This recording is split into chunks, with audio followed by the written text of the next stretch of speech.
Welcome to Harshit institute YouTube channel. AP మరియు తెలంగాణలో best competitive exams YouTube ఛానల్గా present Harshit institute development అవుతుంది. అలానే మంచి మొబైల్ యాప్ కాంపిటేటివ్ ఎగ్జామ్స్కి హర్షిత్ ఇన్స్టిట్యూట్, దీంట్లో ఫ్రీగా అన్నీ ఉన్నాయి, చూసుకోండి. హాయ్ ఫ్రెండ్స్, అందరికీ నమస్కారం. Welcome to Harshit institute. రేపు త్వరలోనే ఎస్ఐ కానిస్టేబుల్ గ్రూప్ 1, గ్రూప్ 2 అదేవిధంగా డిఎస్సి నోటిఫికేషన్స్ రాబోతూ ఉన్నాయి. మరి గవర్నమెంట్ ఎలక్షన్స్కు పోవాలనే ఉద్దేశంలో ఉంది కాబట్టి ఒకవేళ ఎలక్షన్స్ కింద జరగకపోతే ఈ లోపే మనకు రావడానికి అవకాశం ఉంది. లేదా ఎలక్షన్స్ అయిపోయిన మరుక్షణమే చాలా తక్కువ టైంలోనే ఈ ఎగ్జామ్స్ జరిగేటువంటి అవకాశం ఉంది. కాబట్టి మనమందరం కూడా కొంచెం ముందుగానే ఈ ఎగ్జామ్స్ కోసం ప్రిపేర్ అవ్వాల్సిన అవసరం ఉంది. ప్రభుత్వం ఏ క్షణంలోనైనా కానీ మనకు నోటిఫికేషన్స్ ఇచ్చే అవకాశం ఉంది. కాబట్టి ఈ నోటిఫికేషన్స్లో ప్రధానమైన పాత్ర పోషించేటువంటి కరెంట్ అఫైర్స్కు సంబంధించి మనం మాట్లాడుకుంటున్నాం. ఇందులో అక్టోబర్ నెలకు సంబంధించినటువంటి కొన్ని ముఖ్యమైనటువంటి తేదీలు, అందులో ఉన్నటువంటి సమాచారం గురించి మనం మాట్లాడదాం. ఎందుకంటే ఎగ్జామ్స్ జరగబోయేటువంటి ఒక 7-8 నెలల ముందు నుంచి కానీ 1 ఇయర్ ముందు నుంచి కానీ మనం చదువుకోవాల్సినటువంటి అవసరం ఉంది. అందులో భాగంగా అక్టోబర్ నెల నుంచి ప్రతి నెల మనం ఈ హర్షిత్ ఇన్స్టిట్యూట్ లో భాగంగా మీరు క్లాసులు వింటారు. అక్టోబర్ నెల 1వ తేదీని ఏమంటారంటే ప్రపంచ వృద్ధుల దినము అంటారు. అక్టోబర్ 1వ తేదీని ప్రపంచ వృద్ధుల దినము అంటాం. International day of old aged persons అంటాం. జపాన్ దేశంలో వృద్ధులకు చాలా మర్యాదలు కల్పిస్తూ ఉన్నారు, సౌకర్యాలు కల్పిస్తున్నారు. ఇదే జపాన్ దేశంలో వృద్ధులకు సపరేట్గా మ్యూజియంస్ కానీ, పార్కులు కానీ, టీవీ ఛానళ్ళు కానీ ఉన్నాయి. ప్రపంచంలో వృద్ధులు ఎక్కువగా ఉన్నటువంటి దేశం వచ్చేసి మనకి చైనా దేశం.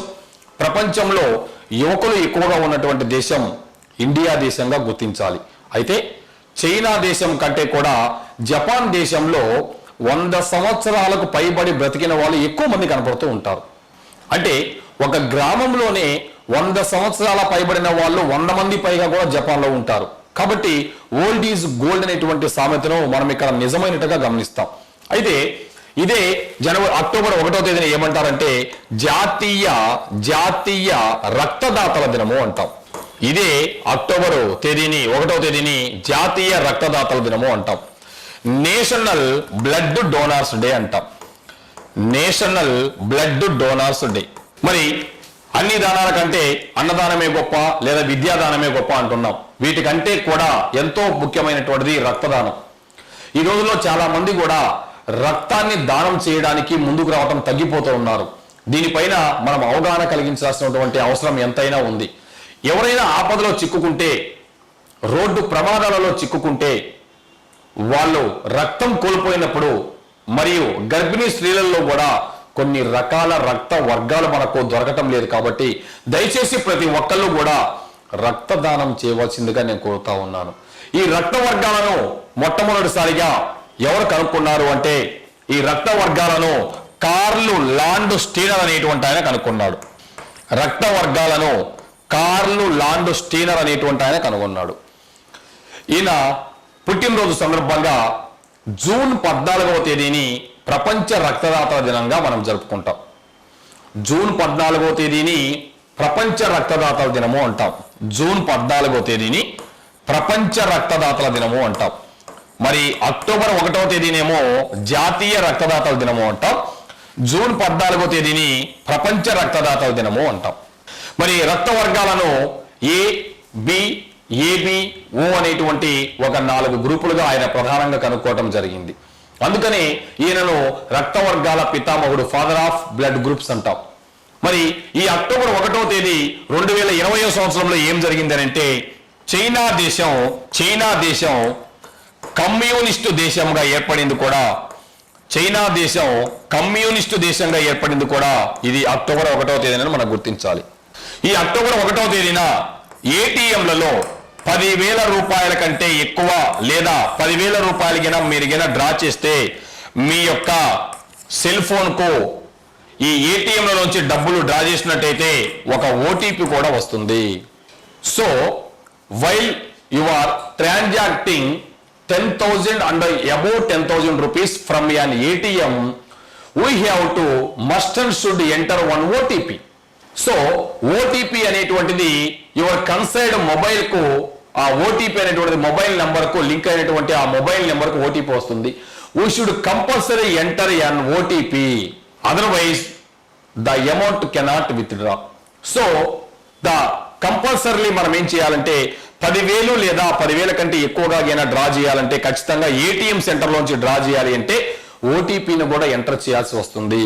ప్రజల సొమ్మును వృధా కానియకుండా ప్రజలకు రక్షణ కల్పించాలనే ఉద్దేశంతో సెంట్రల్ గవర్నమెంట్ తీసుకున్నటువంటి నిర్ణయం ఇది. ఇంకోటి, ఇదే అక్టోబర్ 1వ తేదీ 2020 నుండి ఏం జరిగిందంటే బేకరీ ఐటమ్స్ పైన మనం కొనేటువంటి ఈ బేకరీ ఐటమ్స్లలో ఎక్స్పైరీ డేట్స్ ఉండవు. కానీ ప్రభుత్వం ఏం చేసిందంటే అక్టోబర్ 1వ తేదీ నుండి ఈ బేకరీ ఐటమ్స్ పైన మరి ఎక్స్పైరీ డేట్ కూడా ముద్రించాలని చెప్పేసి ఆంక్షలు విధించడం జరిగింది. ఇలా అక్టోబర్ 1వ తేదీన కొన్ని నిర్ణయాలు తీసుకోవడం కూడా జరిగింది. రెండవది అక్టోబర్ 2వ తేదీ. అక్టోబర్ 2వ తేదీని ఏమంటాం? లాల్ బహదూర్ శాస్త్రి జయంతి అంటాం. అక్టోబరు 2వ తేదీని లాల్ బహదూర్ శాస్త్రి జయంతి అంటాం. ఈయన భారతదేశానికి ప్రధానమంత్రిగా పనిచేశాడు. లాల్ బహదూర్ శాస్త్రి ఈయన భారతదేశానికి ప్రధానమంత్రిగా పనిచేశాడు. ఈయనను ఎల్బి శాస్త్రి అని కూడా మనం పిలుస్తుంటాం. ఈయన విదేశాలలో మరణించాడు. చాలా ఇంపార్టెంట్, విదేశాలలో మరణించినటువంటి భారత ప్రధానమంత్రి ఎవరు అని ఎగ్జామ్లు అడుగుతాడు. ఈయన గతంలో యుఎస్ఎస్ఆర్ లో భాగంగా ఉన్నటువంటి, అంటే రష్యాలో భాగంగా ఉన్నటువంటి తాష్కెంట్ లో ఒక మీటింగ్ కోసం వెళ్ళి, తాష్కెంట్ ఒప్పందం కోసం వెళ్ళి ఆయన వస్తూ ఆయన మరణించాడు. ఇప్పటికీ ఆయన యొక్క మరణం కూడా ఒక మిస్టరీ లాగానే ఉంది. విదేశాలలో మరణించిన భారత ప్రధాని ఎవరైనా ఉన్నారంటే ఆయన లాల్ బహదూర్ శాస్త్రి. ఈయన ఇచ్చినటువంటి స్లోగన్ ఒకటి ఉంది, దాన్ని మనం ఏమంటామంటే జై జవాన్. ఈయన ఇచ్చినటువంటి నినాదము జై జవాన్ జై కిసాన్. ఈయన ఇచ్చినటువంటి నినాదం. ఈయన యొక్క సమాధిని మనం ఏమంటామంటే విజయ్ ఘాట్ అంటాం. ఈయన సమాధిని మనం విజయ్ ఘాట్ అంటాం. సో ఇక్కడ మీరు గమనిస్తే లాల్ బహదూర్ శాస్త్రి విదేశాలలో మరణించినటువంటి భారత ప్రధాని. మరణం తర్వాత భారతరత్న అవార్డు పొందిన ప్రధానమంత్రి ఎవరు అని అంటే ఈయన. మరియు మరణం తర్వాత భారతరత్న అవార్డు పొందిన మొట్టమొదటి వ్యక్తిగా కూడా ఈయన పేరును మనం సూచిస్తాం. ఈయన ఇచ్చినటువంటి నినాదము జై జవాన్ జై కిసాన్. ఈయన సమాధిని మనం ఏమంటామంటే విజయ్ ఘాట్ అంటాం. అక్టోబర్ 2వ తేదీని మనం ఏమంటామంటే గాంధీ జయంతిగా కూడా మనం పిలుస్తాం. అక్టోబర్ 2వ తేదీని మనం గాంధీ జయంతిగా జరుపుకుంటాం. పిల్లలందరికీ మనకు తెలిసినటువంటి విషయమే అక్టోబర్ 2వ తేదీ అంటే గాంధీ జయంతి అని. ఈ గాంధీ జయంతిని మనం ఇంకా ఏమంటామంటే అంతర్జాతీయ అహింసా దినము అంటాం. International day of non violence, peace and non violence అని కూడా మనం పిలుస్తాం. ఐక్యరాజ్య సమితి మహాత్మా గాంధీ యొక్క పుట్టినరోజుని international day of peace and non violence గా గుర్తించడం జరిగింది. ఎవరండి మహాత్మా గాంధీ? భారతదేశానికి మకుటం లేని మహారాజులాగా వెలుగొందాడు. ఈ భూమి మీద రక్త మాంసాలతో ఒక వ్యక్తి పుట్టాడు, భారతదేశానికి స్వతంత్రం తెచ్చాడు అంటే ముందు తరాల వాళ్ళు నమ్మలేరు అని చెప్పినటువంటి వ్యక్తి ఐన్స్టీన్ ఈయన గురించే మాట్లాడాడు. 1948లో జనవరి 30వ తేదీన మహాత్మా గాంధీ మరణించారు. అయితే ఇటీవల 2020లో శ్రీలంక అధ్యక్షుడు గొటబయ రాజపక్షే, శ్రీలంక ప్రధానమంత్రి మహేంద్ర రాజపక్షే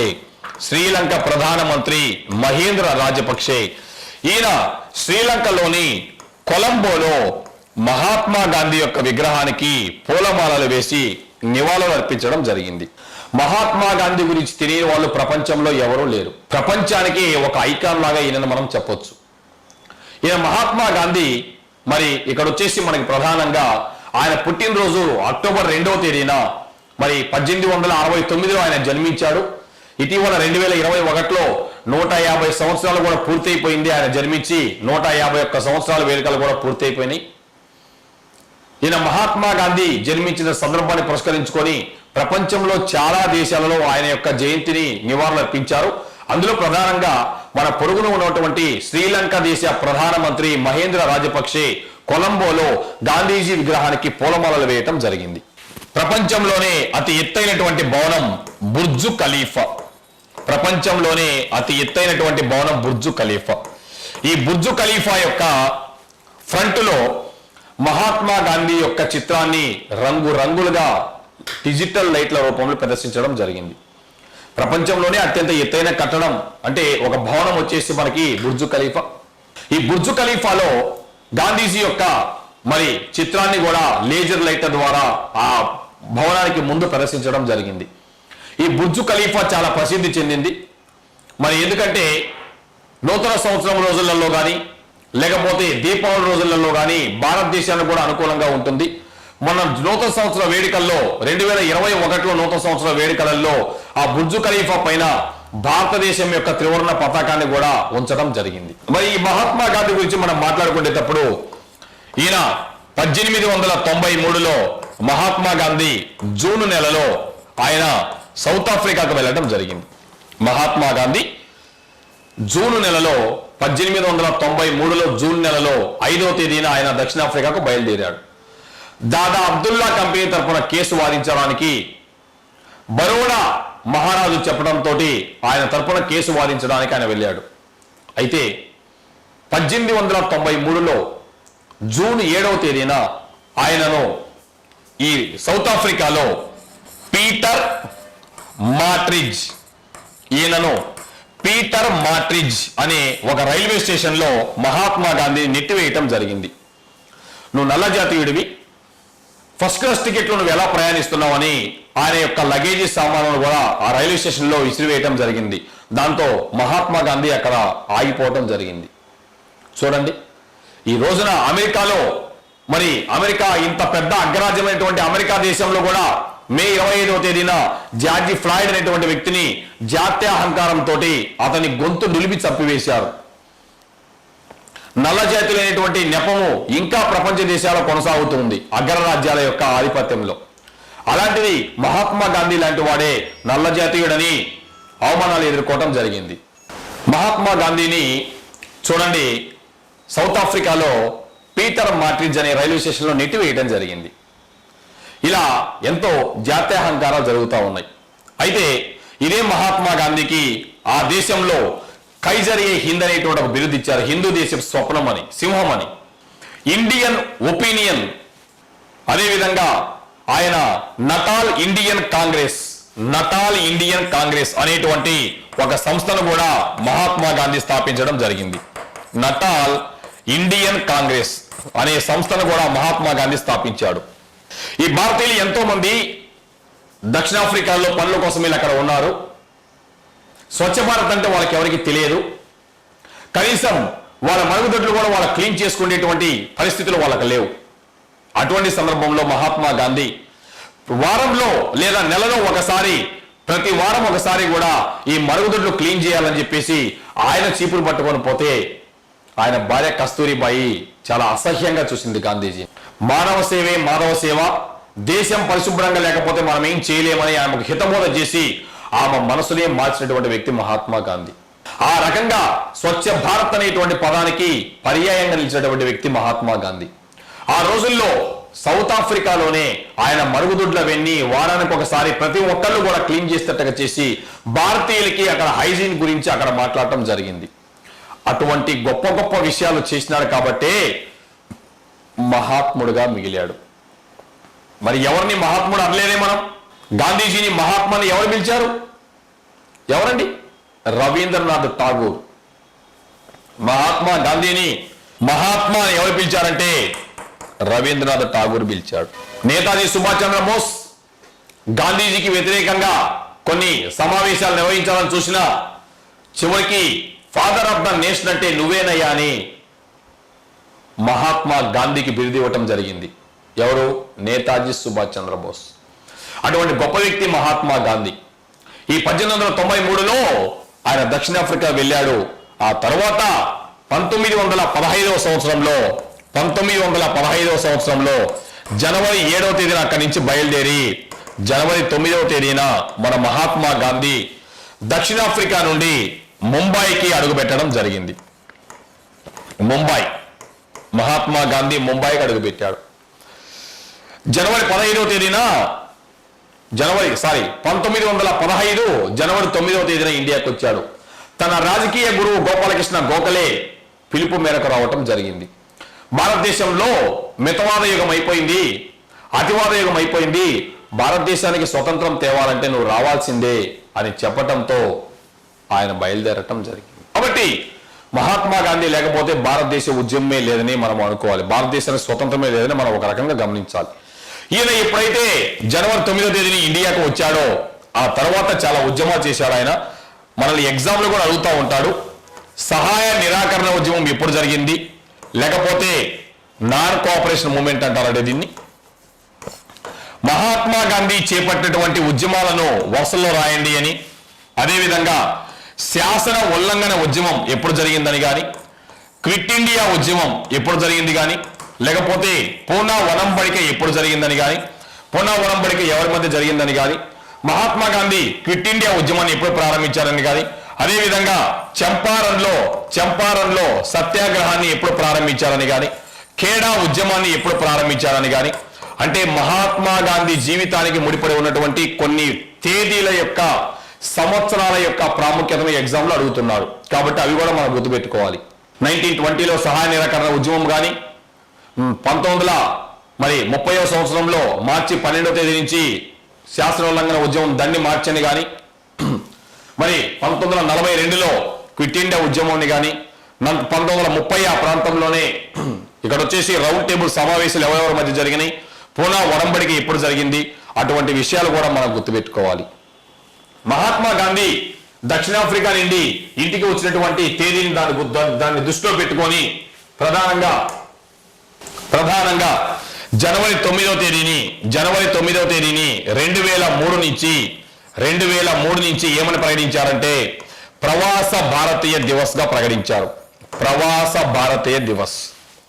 సో ఈ ప్రవాస భారతీయ దివస్ అనేటువంటిది ప్రతి సంవత్సరం కూడా జనవరి 7వ తేదీ నుండి జనవరి 7వ తేదీ నుండి 9వ తేదీ వరకు నిర్వహిస్తారు.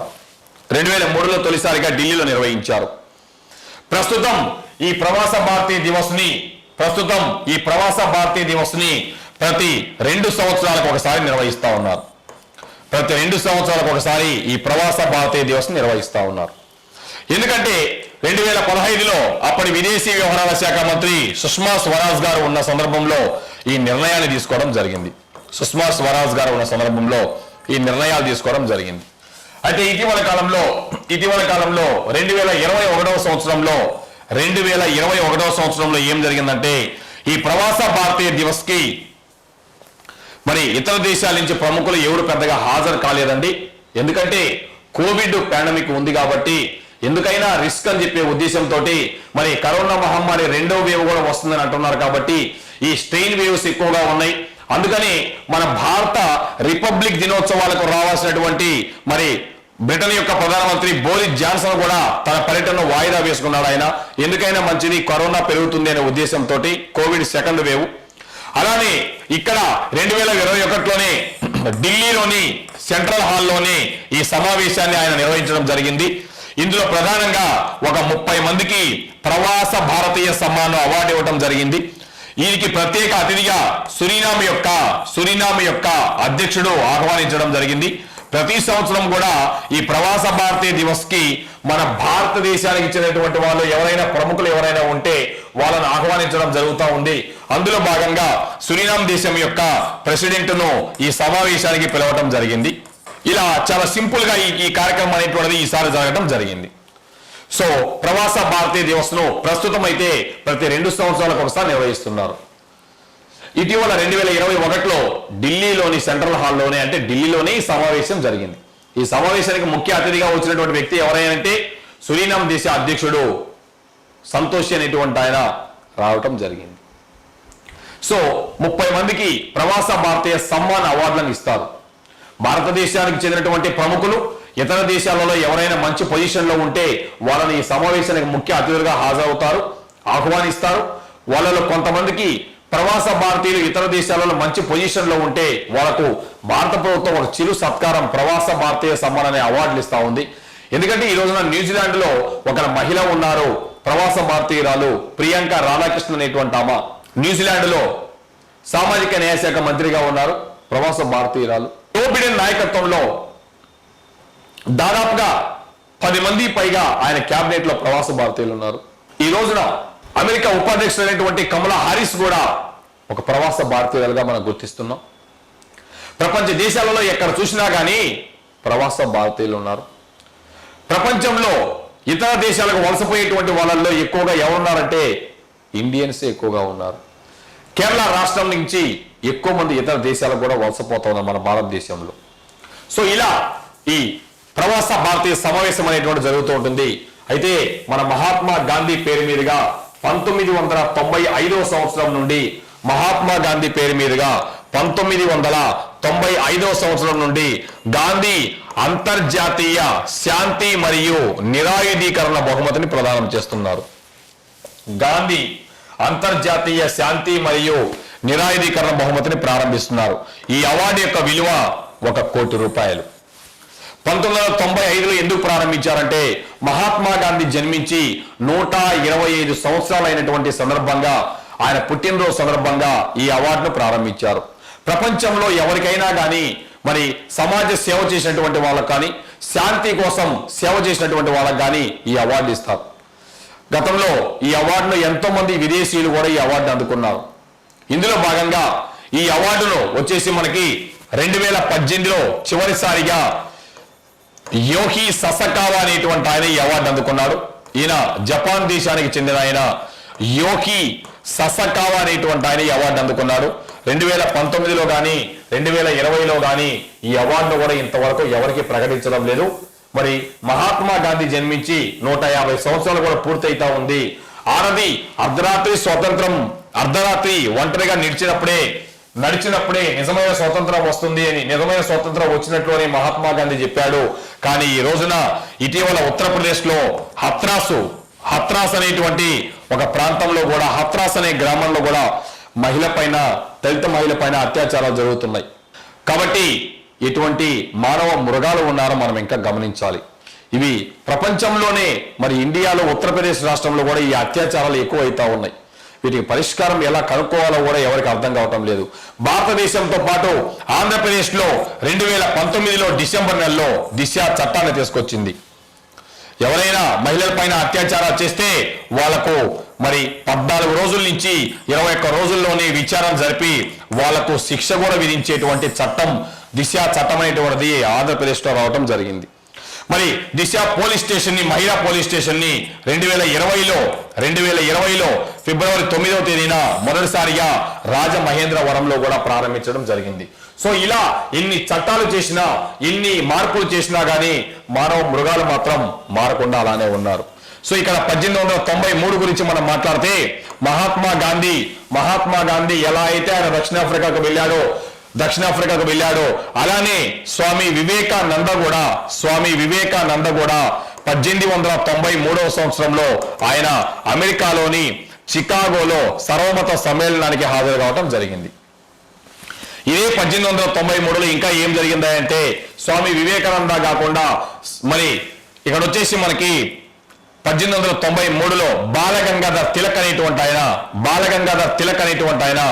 గణపతి ఫెస్టివల్ ను కూడా ప్రారంభించాడు. సర్వమత సౌభ్రతత్వం కోసం మహారాష్ట్రలో బాలగంగాధర్ తిలక్ అనేటువంటి ఆయన 1896లో శివాజీ ఉత్సవాలను ప్రారంభించాడు. 1893లో గణపతి ఉత్సవాలను కూడా ఆయన ప్రారంభించాడు. మానవులంతా ఒకటి, హిందూ ముస్లిం క్రైస్తవులు బాయిగా ఉండాలి, మతాలతోటి కల్లోలం వస్తా ఉన్న ఉద్దేశంతో ఆయన ప్రారంభించినటువంటి కార్యక్రమంగా మనం గుర్తించాలి. మరి అక్టోబర్ 2వ తేదీన 2020 సంవత్సరంలో శ్రీలంక ప్రధానమంత్రి మహేంద్ర రాజపక్షే కూడా గాంధీజీకి నివాళులు అర్పించడం జరిగింది. గాంధీజీ యొక్క సమాధిని రాజ్ ఘాట్ గా మనం పిలుస్తాం. సో ఇవి అక్టోబర్ 2వ తేదీన జరిగినటువంటి కొన్ని విషయాలు. ఇంకోటి వచ్చేసి మనకి అక్టోబర్ 3వ తేదీ. మరి ఈ అక్టోబర్ 3వ తేదీ ఏం జరిగింది? అక్టోబర్ 3వ తేదీన ఏం జరిగింది అంటే ఆపరేషన్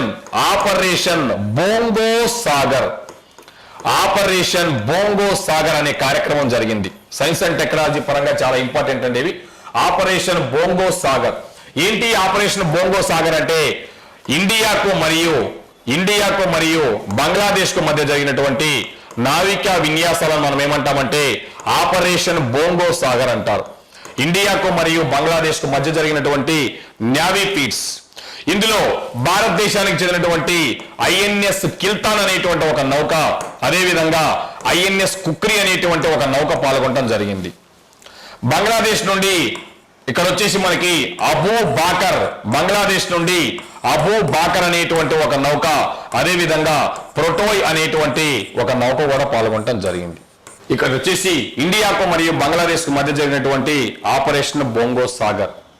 మరియు ఇదే అక్టోబర్ నెలలో శౌర్య అనేటువంటి ఒక క్షిపణిని కూడా పరీక్షించడం జరిగింది. క్షిపణులను పరీక్షిస్తారు ప్రస్తుతానికి. ప్రయోగించారు అంటే ఇతర దేశాల పైన ప్రయోగించినట్లే, కానీ ప్రస్తుతానికి వీటన్నిటి మన వాళ్ళు టెస్ట్ చేసి పెడతారు. కాబట్టి శౌర్య అనేటువంటి ఒక క్షిపణి దీని పరిధి 800 కిలోమీటర్లు. దీన్ని ఉపరితలం నుండి ఉపరితలానికి పరీక్షిస్తారు లేదా ప్రయోగిస్తారు. సర్ఫేస్ టు సర్ఫేస్ మిసైల్ అంటాం. దీన్ని కూడా మన వాళ్ళు పరీక్షించడం జరిగింది. శౌర్య అనేటువంటి క్షిపణి. ఇలాంటిది ఇంకొక క్షిపణి ఉంది, దాన్ని ఏమంటామంటే రుద్రం 1 అంటాం. రుద్రం అంటాం. ఈ రుద్రం అనేటువంటిది ఏంటంటే దీని యొక్క పరిధి 250 కిలోమీటర్లు. దీన్ని ఇటీవల అక్టోబర్ నెలలోనే సుకోయి 30 అనే ఒక యుద్ధ విమానం నుండి దీనిని పరీక్షించడం జరిగింది. మరి యుద్ధ విమానం నుంచి పరీక్షించారు అంటే విమానం ఆకాశంలో ఉంటుంది కదండి. కాబట్టి ఈ రుద్రం అనేటువంటి క్షిపణిని ఆకాశం గాలిలో నుండి ఉపరితలానికి పరీక్షిస్తారు. ఆకాశం నుండి ఉపరితలానికి ప్రయోగిస్తారు. దీన్ని పరీక్షించడం జరిగింది.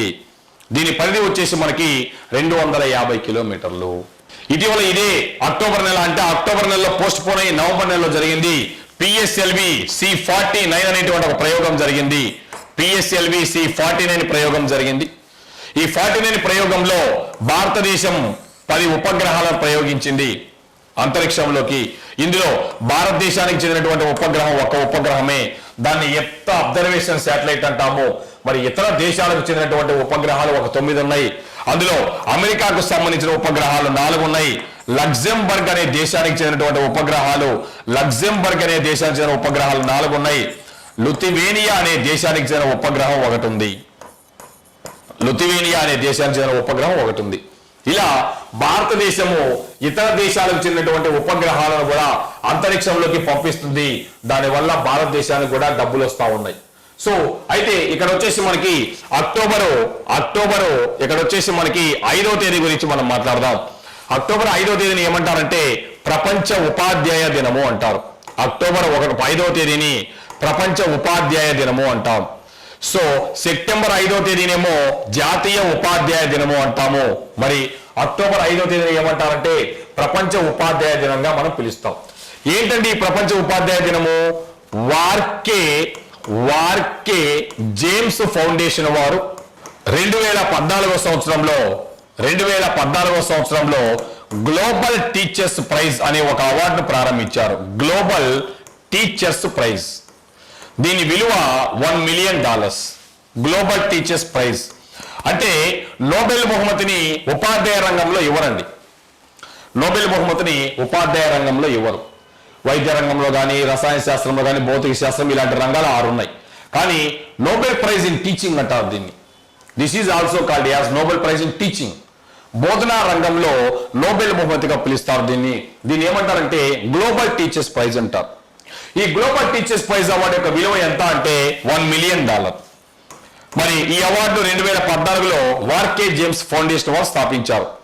వాస్తవంగా ఈ అవార్డును ఇక్కడ వచ్చేసి మనకి ఈ లండన్ లో ప్రదానం చేస్తున్నట్టుగా మనం గమనిస్తూ ఉంటాం. ఈ సంవత్సరం అంటే 2020 సంవత్సరానికి గాను వాస్తవంగా అక్టోబర్ నెలలో ఇవ్వాలండి, కానీ డిసెంబర్ నెలలో ప్రకటించడం జరిగింది. ఈ అవార్డుని ఎవరికి ఇచ్చారంటే రంజిత్ సిన్హా దసాలే అనేటువంటి మహారాష్ట్రకు చెందిన ఒక ఉపాధ్యాయుడికి అవార్డు ఇవ్వటం జరిగింది. ఈయన షోలాపూర్కు చెందినటువంటి వ్యక్తి.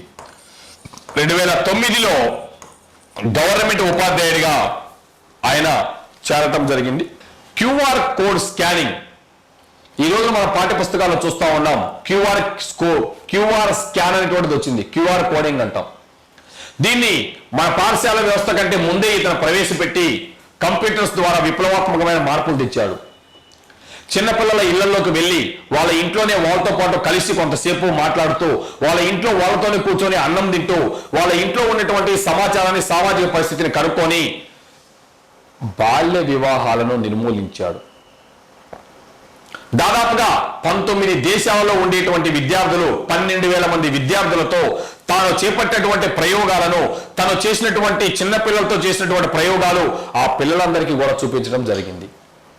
ఇంగ్లీష్లో ఇతర దేశాల్లో ఉండేటువంటి పిల్లలకు మరి ఈ మహారాష్ట్రలో ఉండే పిల్లల ద్వారా మాట్లాడించి కమ్యూనికేషన్ డెవలప్ చేశాడు. ఈ క్యూఆర్ కోడింగ్ లో ఇతను రూపొందించినటువంటి ఎన్నో రకాల ప్రయోగాలు 12,000 మందికి పైగా విద్యార్థులు 20-30 దేశాల్లో విద్యార్థులు చదువుతున్నారు. దీన్ని గుర్తించినటువంటి ఈ ఫౌండేషన్ వాళ్ళు మరి ఈయనను ఎంపిక చేయటం జరిగింది. దాదాపుగా 12,000 మంది ఉపాధ్యాయులు ఈ అవార్డుకు నామినేట్ అయితే టాప్ 10 లో 10 మంది ఉన్నారు. మరి ఈ అవార్డు విలువ మన భాషలో చెప్పాలంటే దాదాపుగా 7.2 కోట్లు. 7.2 కోట్లు. అయితే ఆయన ఏం చేశారంటే టాప్ 10 లో నిలిచినటువంటి వాళ్ళని కూడా పరిగణలోకి తీసుకొని, నాకు ఈ అవార్డు వచ్చింది అంటే నాలాగే వీళ్ళు కూడా కష్టపడ్డారనే ఉద్దేశంతో తనకు వచ్చినటువంటి అమౌంట్ లో సగం అమౌంట్ మిగతా 9 మందికి ఇచ్చాడు. ఎంత దయాద హృదయంలో చూడండి. మీరు కూడా ఈ డబ్బులని విద్యార్థుల కోసమే ఖర్చు పెడతారని ఆశిస్తున్నాను. అందువల్ల నేను ఇంత డబ్బు నేనేం చేసుకుంటాను, నేను గవర్నమెంట్ ఉపాధ్యాయుని, నాకు వచ్చే జీతం చాలు, ఇది కూడా నేను విద్యార్థుల కోసమే ఉపయోగిస్తాను, విద్యార్థులకు మంచి టెక్నాలజీ తయారు చేయడానికి ఉపయోగపడుతుంది అని. చూశారా, ఈ రకంగా కూడా ఆయన వార్తల్లోకి రావటం జరిగింది. ఇలా అక్టోబర్ 5వ తేదీని మనం ఈ సంవత్సరం మరి ప్రపంచ ఉపాధ్యాయ దినంగా పిలవటంతో పాటు ఈ సంవత్సరం ఈ అవార్డు అనేటువంటిది ఈయనకు రావటం జరిగినట్టుగా మనం గుర్తించాలి. సో ఇక్కడ వచ్చేసి మనకి అక్టోబర్ నెలలో ఇంకొక ప్రధానమైనటువంటి తేదీ అక్టోబర్ నెల, ఇక్కడ వచ్చేసి మనకి 9వ తేదీని మనం గమనిద్దాం. అక్టోబర్ 9వ తేదీ. ఇంకోటి అక్టోబర్ 8వ తేదీ గురించి కూడా మనం మాట్లాడాలి. అక్టోబర్ 8వ తేదీన ఏం జరిగిందంటే ఆంధ్రప్రదేశ్ లో కృష్ణా జిల్లాలోని పునాదిపాడు అనే ఒక గ్రామంలో, ఆంధ్రప్రదేశ్ లో కృష్ణా జిల్లా పునాదిపాడు అనేటువంటి ఒక గ్రామంలో ఏం జరిగిందంటే జగనన్న విద్యా కానుక పథకాన్ని ప్రారంభించడం జరిగింది. సో ఇక్కడ అక్టోబర్ 8 మరి పునాదిపాడులో జగనన్న విద్యా కానుక కార్యక్రమాన్ని ప్రారంభించారు. ఏంటి జగనన్న విద్యా కానుక? ఈ రోజున ఒడిస్సా కానీ తమిళనాడు రాష్ట్రాలు కానీ మీ ఆంధ్రప్రదేశ్లో చేపట్టేటువంటి ఈ నాడు నేడు పనులు అద్భుతంగా ఉన్నాయి. భారతదేశంలోనే ఇటువంటి ముఖ్యమంత్రి లేడు. భారతదేశంలోనే విద్యా వ్యవస్థలో ఇటువంటి జగనన్న అమ్మఒడి కానీ లేకపోతే మరి నాడు నేడు కార్యక్రమం కానీ స్టార్ట్ చేసినటువంటి వాళ్ళు లేరు. విద్యార్థుల సంక్షేమం కోసం ఎంత బాగా ఆలోచిస్తున్నావా నువ్వు అని అందరూ ఆయన మెచ్చుకున్నారు. 2020 జనవరి 9వ తేదీన మొదటిసారిగా అమ్మఒడితో డబ్బులు ఇస్తే 2021లో జనవరి 9 శనివారం కావడంతో సెకండ్ సాటర్డే జనవరి 11వ తేదీన అమ్మఒడి డబ్బులు విద్యార్థులందరికీ దాదాపుగా 6,600 కోట్లకు పైగా ఖర్చు చేయడం జరిగింది. దీంతో పాటు దాదాపుగా 15,000 కోట్లకు పైగా ఎక్కువగా వెచ్చించి పాఠశాలలో మౌలిక సదుపాయాలు కల్పించాలి.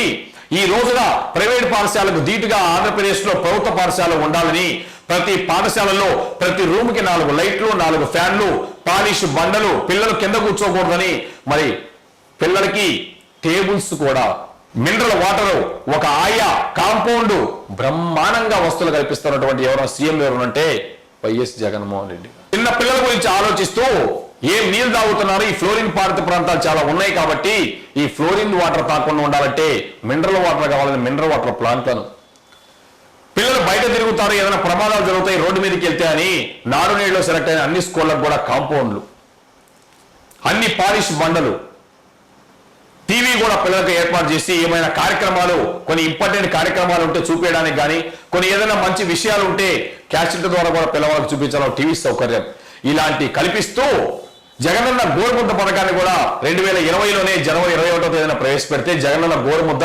ప్రతిరోజు పాఠశాలలో వెరైటీ రకమైనటువంటి ఫుడ్ పెడుతున్నాడు. చిక్కీలైన ఎన్ని పథకాలు ప్రవేశపెట్టాడు చిన్నపిల్లల కోసం. విద్యా వ్యవస్థలకు నాంది పలికినటువంటి వారు ఎవరైనా ఉన్నారంటే మన గౌరవనీయ ముఖ్యమంత్రి జగన్మోహన్ రెడ్డి గారి.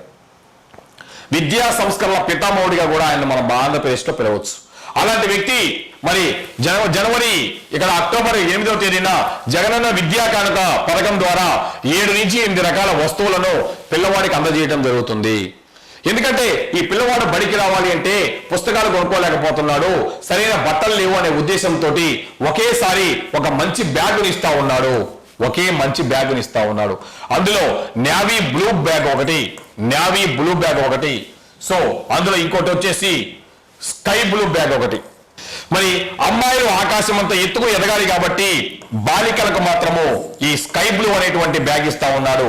మరి అబ్బాయిలకు మాత్రము నేవీ రంగంలో సేవ చేయాలనేటువంటి, అంటే దేశ సేవ చేయాలనుకున్నాడో ఏమో, అబ్బాయిలకు మాత్రం బాలులకు మాత్రము నేవీ బ్లూ రంగు కలిగినటువంటి ఒక బ్యాగుని ఇస్తున్నారు. దీంతో పాటు ఏం చేస్తా ఉన్నారంటే ఈ బ్యాగ్ తో పాటు 3 జతల బట్టలు, 3 జతల యూనిఫామ్,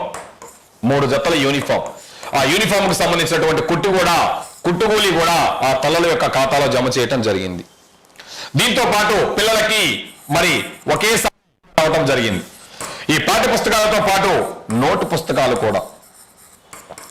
పుస్తకాలు, ఎందుకంటే ఈ పిల్లలైనటువంటి వాళ్ళు సరిగా పుస్తకాలు కొనుక్కోవడం లేనటువంటి ఉద్దేశంతో ఈ పాఠ్య పుస్తకాలతో పాటు నోటు పుస్తకాలు కూడా అద్భుతమైనటువంటి పుస్తకాలు ఈ రోజున 6, 7, 8 తరగతుల పిల్లలకి నోటు పుస్తకాలు పంపిణీ చేయడం జరిగింది. ఇవి చదువుకోవడానికి వీలుగా వర్క్ బుక్స్ కూడా ఇందులోనే అవైలబుల్ గా ఉన్నాయి. వర్క్ బుక్స్ మరి టామ్ బుక్స్ లాగా రావడం జరిగింది. టామ్ బుక్స్ మొదటి టర్ము, 2వ టర్ము, 3వ టర్మ్ లాగా మనం ఈసారి మొదటిసారిగా టామ్ బుక్స్ కూడా మనం చూస్తూ ఉన్నాం.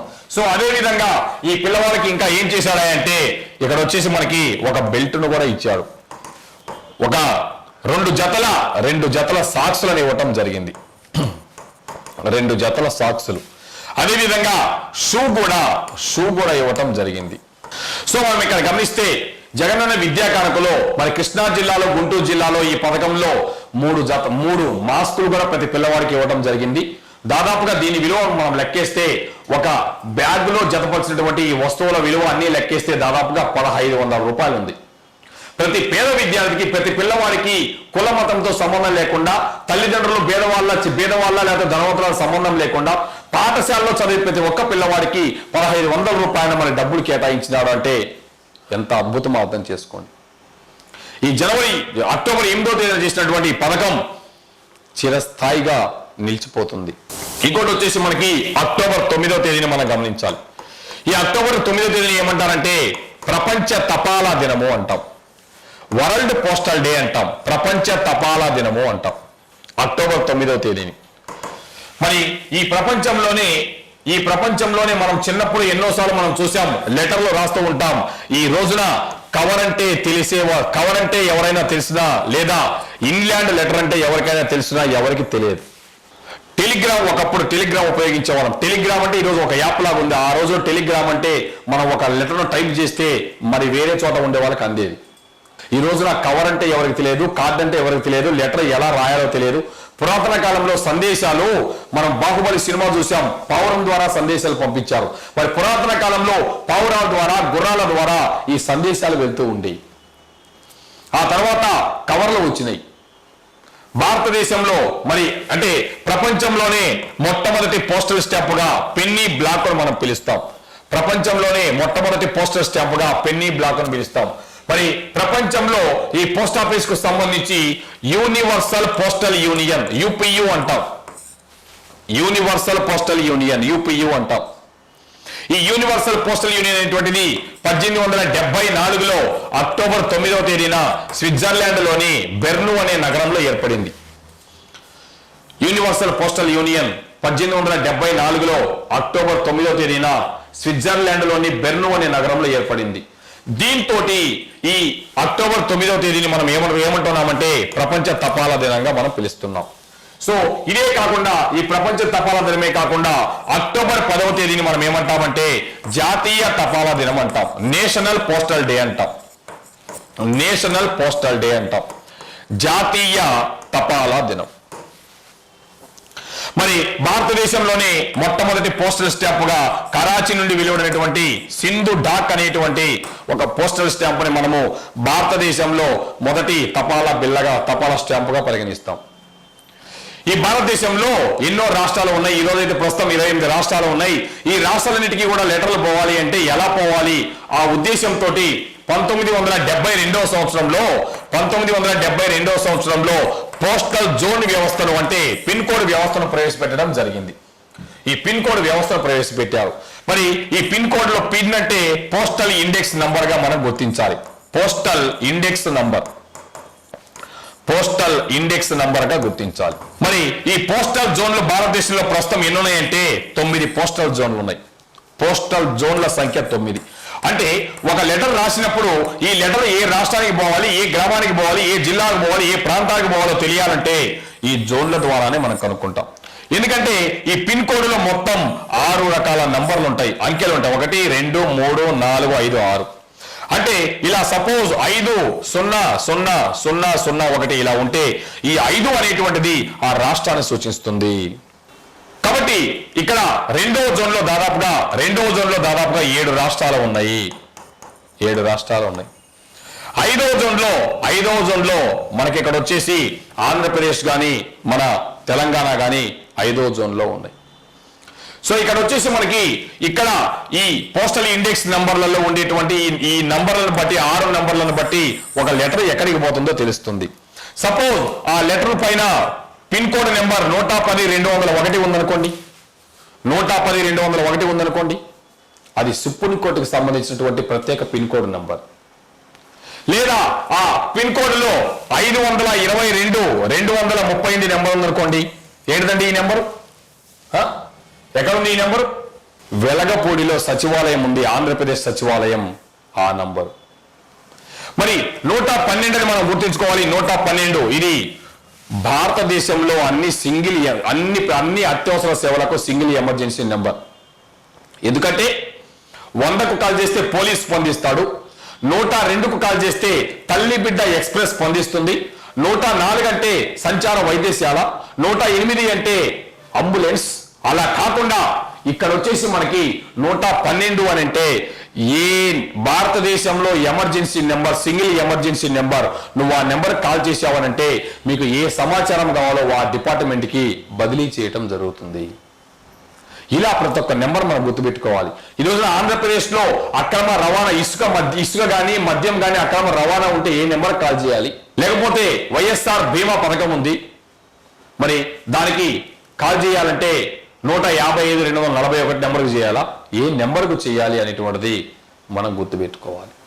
సో ఇక్కడ వచ్చేసి మనకి ఈ పోస్టల్ జోన్లు ఇలా ఉన్నాయి. భారతదేశంలోనే అత్యంత ఎత్తులో ఉన్నటువంటి పోస్ట్ ఆఫీసు, భారతదేశంలోనే అత్యంత ఎత్తులో ఉన్న పోస్ట్ ఆఫీసు హిక్కిం పోస్ట్ ఆఫీసు, ఇది హిమాచల్ ప్రదేశ్ లో ఉంది. అత్యంత ఎత్తులో ఉన్న పోస్ట్ ఆఫీసు హిక్కిం పోస్ట్ ఆఫీస్. భారతదేశంలో అత్యంత ఎత్తులో ఉన్న పోలింగ్ కేంద్రం కూడా ఎక్కడ ఉంది అంటే హిక్కింలోనే ఉంది. ఎత్తులో ఉన్నటువంటి పోలింగ్ కేంద్రం హిక్కింలో ఉంది. మరి నీటిపైన తేలియాడేటువంటి పోస్ట్ ఆఫీసులు జమ్మూ కాశ్మీర్లో, మణిపూర్ లాంటి ప్రాంతాలలో కూడా ఉన్నాయి. కోల్కతా జనరల్ పోస్ట్ ఆఫీస్ అతి పురాతనమైనటువంటి పోస్ట్ ఆఫీసు 155 సంవత్సరాలు, దాదాపుగా ఇప్పటికి 150 సంవత్సరాలు పూర్తి చేసుకో. ఇలా ఈ రోజున పోస్ట్ ఆఫీసు నూతనంగా డాక్ పే అనే ఒక పథకాన్ని, ఒక యాప్ను కూడా ప్రారంభించింది. డాక్ పే బ్యాంకింగ్ తరహాలో, ఫోన్ పే తరహాలో ఈ పోస్ట్ ఆఫీసు అకౌంట్ కలిగినటువంటి వాళ్ళు కూడా నగదును డ్రా చేసుకోవడానికి ఈ పథకాన్ని ప్రవేశపెట్టింది. భారతదేశంలో బ్యాంకులు ఎలా అయితే చెల్లింపులు చేస్తా ఉన్నాయో మేము కూడా అలాంటి చెల్లింపులు చేస్తామని ఐపీపీబీ అనే ఒక బ్యాంకును కూడా ప్రారంభించింది. Indian postal payment bank. Indian postal payment bank, భారత తపాలా చెల్లింపుల బ్యాంకు. ఇది 2018లో సెప్టెంబర్ 23వ తేదీన అధికారికంగా ఢిల్లీలోని తల్కటోరా స్టేడియంలో ప్రారంభించారు. దీన్ని అప్పుడు ప్రారంభించారు. ప్రస్తుతం ఈ బ్యాంకు యొక్క సీఈఓగా లేదా చైర్మన్ గా ఎవరు ఉన్నారంటే జె వెంకట్రామ్ అనేటువంటి ఆయన ఉన్నాడు. ఈ బ్యాంకు యొక్క సీఈఓగా లేదా చైర్మన్ గా ఎవరు ఉన్నారండి? జె వెంకట్రామ్. ఇదే పోస్ట్ ఆఫీస్ లో సుకన్య సమృద్ధి యోజన అనేటువంటి ఒక పథకాన్ని ప్రారంభించారు. సుకన్య సమృద్ధి యోజన. ప్రతి కుటుంబంలో ఎవరైనా ఇద్దరు ఆడపిల్లలకైనా ఉంటే 9.1-9.2% ఇంట్రెస్ట్ తోటి వాళ్ళు 18 సంవత్సరాలు వచ్చిన తర్వాత సగం డబ్బులని 21 సంవత్సరాల తర్వాత వచ్చిన తర్వాత మిగతా డబ్బులు కూడా డ్రా చేసుకోవచ్చు. ఈ సుకన్య సమృద్ధి యోజనలో సంవత్సరానికి గరిష్టంగా ₹1,50,000 కట్టొచ్చు. సంవత్సరానికి కనిష్టంగా 250 రూపాయలు కట్టొచ్చు. ఇంత కట్టాలని నియమం ఏం లేదు, ఎంతైనా కట్టుకోవచ్చు. అయితే ₹1,50,000 లోపు కట్టాలి. 250 కనీసం ప్రతి సంవత్సరానికి నెలకు కాదండి, కనీసం ప్రతి సంవత్సరం ₹250 కడితే అది రన్ అవుతూ ఉంటుంది. ఇలా ఎన్నో రకాల పథకాలు పోస్టాఫీసులో ప్రవేశపెట్టారు. అంతరించిపోతున్నటువంటి పోస్టాఫీస్ వ్యవస్థ భారతదేశంలోనే ఎంతో పురాతనమైనటువంటి వ్యవస్థ ఇది. దీన్ని మనం రక్షించాలంటే పోస్టాఫీస్ కూడా బ్యాంకు లాగానే ఈరోజు పనిచేస్తూ ఉంది. డాక్ పే అనేటువంటి ఒక యాప్ను కూడా తీసుకొచ్చారు. ఇలా మనం పోస్టాఫీస్ను సంరక్షించాల్సినటువంటి అవసరం ఉంది. రెండవది, ఇదే అక్టోబర్ 10వ తేదీని మనం ఏమంటామంటే ప్రపంచ మానసిక ఆరోగ్య దినము అంటాం.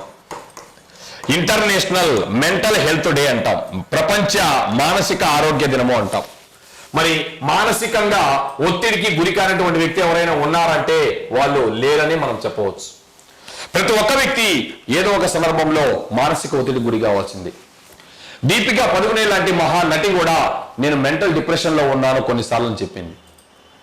ఆస్ట్రేలియా క్రికెటర్ గ్లెన్ మ్యాక్స్వెల్ అద్భుతమైనటువంటి ఆటగాడు, 6లు తప్పితే సింగిల్ కొట్టడం ఆయనకు తెలియదేమో. అలాంటి వ్యక్తి కూడా ఆట ఆడుతూ కూడా ఒక మ్యాచ్ ఆడిన తర్వాత నేను మెంటల్ కండిషన్ బాగలేదు, నేను ఎమ్మటే బయటికి పోవాలి, నాకు కొన్నాళ్ళు విశ్రాంతి ఇవ్వండి అని చెప్పాడు. ఇలా ఎంతో మంది ప్రముఖులు కూడా మానసిక స్థితి బాగలేదని నిజంగా ధైర్యంగా చెప్పిన వాళ్ళే. ప్రతి ఒక్కళ్ళు కూడా తమ జీవితంలో ఏదో ఒక స్థితిలో మానసిక ఆరోగ్యం గురించి కొంత బాధపడుతూ ఉంటారు. వీళ్ళ గురించి చర్యలు తీసుకోవడం కోసం మానసిక ఆరోగ్య దినంగా అక్టోబర్ 10వ తేదీని ప్రారంభించడం జరిగింది. దీనికి ఆ భారతదేశంలో ప్రచారకర్తగా దీపిక పదుకునే అనేటువంటి ఒక నటి కూడా పనిచేయడం జరిగింది. సో ఇక్కడ వచ్చేసి అక్టోబర్ 11వ తేదీని ఏమంటారంటే అక్టోబర్ 11వ తేదీని ప్రపంచ లేదా అంతర్జాతీయ బాలికా శిశు దినంగా పిలుస్తారు. మరి జనవరి 24వ తేదీని జాతీయ బాలికా శిశు దినం అంటారు. ఇక్కడ 11వ తేదీ అక్టోబర్ 11వ తేదీని ప్రపంచ బాలికా శిశు దినంగా కూడా మనం పిలుస్తాం. చూడండి, అవర్ వాయిస్ ఈక్వల్ ఫ్యూచర్ అనే నినాదంతో ఈ సంవత్సరం ఈ దినోత్సవం జరిగింది. Hour voice equal future. మహిళలకు ఎన్నో రకాలుగా రక్షణ కల్పిస్తా ఉన్న దేశం ఉంది. 181 నెంబర్ కాల్ చేస్తే అరాచకుల నుండి మనల్ని అమ్మాయిని రక్షించడానికి ఎమ్మటే పోలీసు దళాలు ఉంటాయి. ఎక్కడైనా అమ్మాయి ఒంటరిగా ఉంటే 181కి కాల్ చేయండి. లేకపోతే కొన్ని యాప్లు ఉన్నాయి, ఆ యాప్లను ఇన్స్టాల్ చేసుకోండి. మీ వెమ్మటే అది లైవ్ ట్రాక్ ఉంటుంది. ఏదైనా ప్రమాదం జరిగితే మీ లొకేషన్ కూడా చూపిస్తూ ఉంది. 181కి కాల్ చేస్తే దిశ చట్టం వాళ్ళు ఆంధ్రప్రదేశ్లో వాళ్ళు వచ్చి మీకు ఏమైనా ఇబ్బంది కలిగితే ఎమ్మటే మిమ్మల్ని మీ గమ్యస్థానానికి కూడా ఉచితంగా తీసుకెళ్లేటువంటి మరి ఈ ట్యాక్సీ బృందాలు కూడా, జీపు బృందాలు కూడా ఉన్నాయి. మహిళలను ఆదుకోవడం కోసం, మహిళలలో ఈవ్ టీజింగ్ అరికట్టడం కోసం ఆపరేషన్ దురాచారి అనే పథకాన్ని ఉత్తరప్రదేశ్లో ప్రారంభించారు. ఆపరేషన్ దురాచారి ఈవ్ టీజింగ్ ను కంట్రోల్ చేయడం కోసం మరి మహిళల పైన అత్యాచారాలు జరుగుతూ ఉన్నాయి. ఈ అత్యాచారాలను కంట్రోల్ చేయడానికి ఆపరేషన్ దురాచారి అనే పథకాన్ని ప్రారంభించారు. అదేవిధంగా మిషన్ శక్తి అనేటువంటి ఒక పథకాన్ని కూడా ప్రారంభించారు. మిషన్ శక్తి అనే పథకాన్ని ఈవ్ టీజింగ్ ను అరికట్టడానికి. మహారాష్ట్రలో శక్తి చట్టం వచ్చింది. మహారాష్ట్రలో శక్తి చట్టం. ఎవరైతే యాసిడ్ దాడికి గురవుతారో, గ్యాంగ్ రేపు గురవుతారో వాళ్ళకి ఆర్థికంగా ఆదుకోవడానికి, డెత్ పెనాల్టీ ఇవ్వడం కోసం, చనిపోతే వాళ్ళకి సహాయం చేయడానికి చట్టం వచ్చింది. మహిళలను ఆదుకోవడం కోసం, భవిష్యత్తులో మంచి చదువు చదవడం కోసం ప్రజ్ఞాన్ భారతి అనే పథకాన్ని ప్రారంభించింది అస్సాం. ప్రజ్ఞాన్ భారతి ఏంటండి ఈ ప్రజ్ఞాన్ భారతి అంటే? ఎవరైతే ఇంటర్మీడియట్ లో ఫస్ట్ క్లాస్ లో పాస్ అవుతారో వాళ్ళకి ఉచితంగానే స్కూటర్లను కూడా పంపిణీ చేస్తుంది అస్సాం రాష్ట్రం. హర్యానా రాష్ట్రంలో హర్ సిర్ హెల్మెట్ అనే ఒక పథకం ప్రారంభించారు. హర్ అంటే ఆమె యొక్క అని, హర్ సిర్ హెల్మెట్. ఎవరైతే డిగ్రీ పాస్ అవుతారో, డిగ్రీ పాస్ అయిన తర్వాత వాళ్ళకి పాస్పోర్ట్లను కానీ మరియు హెల్మెట్లను కానీ ఉచితంగా అందజేస్తున్నారు. అదే అస్సాం రాష్ట్రంలో అరుంధతి స్వర్ణ అనే ఒక పథకాన్ని ప్రారంభించారు. అరుంధతి స్వర్ణ ఏంటి? అరుంధతి స్వర్ణ 10th క్లాస్ పాస్ అయినటువంటి వాళ్ళు ఎవరైనా 18 సంవత్సరాల తర్వాత వివాహం చేసుకోబోతా ఉంటే వాళ్ళకి 1 తులం బంగారం విలువైనటువంటి డబ్బులను వాళ్ళకు పెళ్లి ఖర్చులకు ఇస్తుంది అస్సాం ప్రభుత్వం. ఈ అస్సాం రాష్ట్రంలో 2 కంటే పిల్లలు ఎక్కువగా ఉంటే గవర్నమెంట్ ఉద్యోగానికి అనర్హులుగా ప్రకటించింది. ఇదే అస్సాం రాష్ట్రంలో అరుణోదయ్ అనే పథకాన్ని ప్రారంభించింది. దాన్ని వరుణ్డాయ్ అని కూడా మనం పిలుస్తాం. అరుణోదయ్ లేదా వరుణ్డాయ్ అంటాం. ఈ పథకం ముఖ్య ఉద్దేశం ఏంటంటే దారిద్ర్య రేఖకు దిగువ ఉన్నటువంటి మహిళలకు నెలకు 830 రూపాయలు డబ్బులు ఇస్తుంది. దారిద్ర్య రేఖకు దిగువన ఉన్నటువంటి మహిళలకు నెలకు 830 రూపాయలు డబ్బులు ఇస్తుంది. 400 రూపాయల వైద్య ఖర్చుల కోసం, 150 రూపాయల పప్పు దినుసుల కోసం, అదేవిధంగా 200 రూపాయలు వచ్చేసి మనకి కూరగాయల కోసం, 200 రూపాయల కూరగాయల కోసం, 150 రూపాయల పప్పు దినుసుల కోసం, 80 రూపాయల చక్కెర కోసం ఇట్లా 830 రూపాయలు కేటాయిస్తూ ఉంది. భారతదేశంలో మహిళల రక్షణ కోసం దిశ చట్టాలు ఎలా వచ్చినాయో ఒక్కొక్క రాష్ట్రంలో ఇలాంటి కార్యక్రమాలు ఉన్నాయి. ఒడిశా రాష్ట్రంలో వికలాంగులను ఎవరైనా పెళ్లి చేసుకుంటే వాళ్ళకి 2.5 లక్షల రూపాయలు ఉచితంగా డబ్బులు ఇస్తున్నారు. ఇలా ప్రతి ఒక్క రాష్ట్రం కూడా మహిళలను ఆదుకోవడం కోసం ఎన్నో రకాల కార్యక్రమాలు చేపట్టింది. ఇలా మనం అక్టోబర్ 11వ తేదీ గురించి ఈ విషయాలు మనం గమనించాలి. ఈ అక్టోబర్ 11వ తేదీని మనము అంతర్జాతీయ బాలికా శిశు దినంగా మనం పిలుస్తుంటాం. బాలికలే లేకపోతే రేపు భవిష్యత్తు లేదు. మరి కొన్ని రాష్ట్రాలలో అమ్మాయిలకు చులకనగా చూస్తూ ఉన్నారు. అమ్మాయిలు పుట్టడమే కష్టమని భావిస్తూ ఉన్నారు. మరి ఆడపిల్ల లేకపోతే సృష్టికి మూలం లేదు.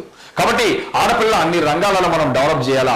ఈ రోజున రిపబ్లిక్ డే ఉత్సవాలకు కూడా మరి ఒక మహిళ నేవీ రంగంలో సంబంధించి మనము ఆధిపత్యం చలాయిస్తూ ఉంది.